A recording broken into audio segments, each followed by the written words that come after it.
Hi friends, இன்றைக்கி வந்து பார்த்திங்கன்னா செவ்வாய்க்கிழமை காலையில் இன்றைக்கி வழக்கம் போல் 4 மணிக்கு எந்திரிச்சிட்டாங்க. இப்போலாம் எந்திரிக்கும் போதே லைட்டாக இந்த மாதிரி தூரலாக தான் இருக்குது. தூங்கி எந்திரிச்சோடனே மதியம் லஞ்சுக்கு வந்து ரெடி பண்ணிட்டேங்க. அதுக்கப்புறம் இன்றைக்கி வந்து பிரேக்ஃபாஸ்ட்டுக்கு நம்ம சப்பாத்தி செய்யலான்னு சொல்லிட்டு மாவு வந்து ரெடி பண்ணிகிட்டு இருந்தேன். சப்பாத்தி வந்து சாஃப்டாக வர மாவு வந்து ரொம்பவே சாஃப்டாக பிழையணுங்க. அது கூட வந்து பார்த்திங்கன்னா சப்பாத்தி மாவை லைட்டாக தேய்ச்சிட்டு அதுக்கு மேலே எண்ணெய் தடவி ஒரு மடக்கு மடக்கிட்டு அதுக்கு மேலே கொஞ்சமாக எண்ணெய் தடவி இன்னொரு மடக்கு மடக்கி நம்ம தேய்ச்சி எடுத்தோம். இந்த மாதிரி வேக வச்சு எடுத்தோம் அப்படின்னா ரொம்பவே சாஃப்டான புசு புசு சப்பாத்தி வந்து ரெடி ஆகிடுங்க.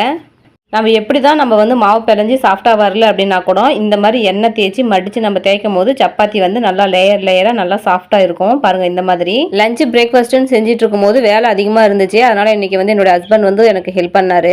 இப்போ ரீசெண்டாக வந்து பார்த்தீங்கன்னா கொஞ்ச நாளாகவே எல்லாத்துக்கும் நெட்வொர்க் ப்ராப்ளமாக இருக்குது. முக்கியமாக வந்து ஜியோ சிம்முங்க.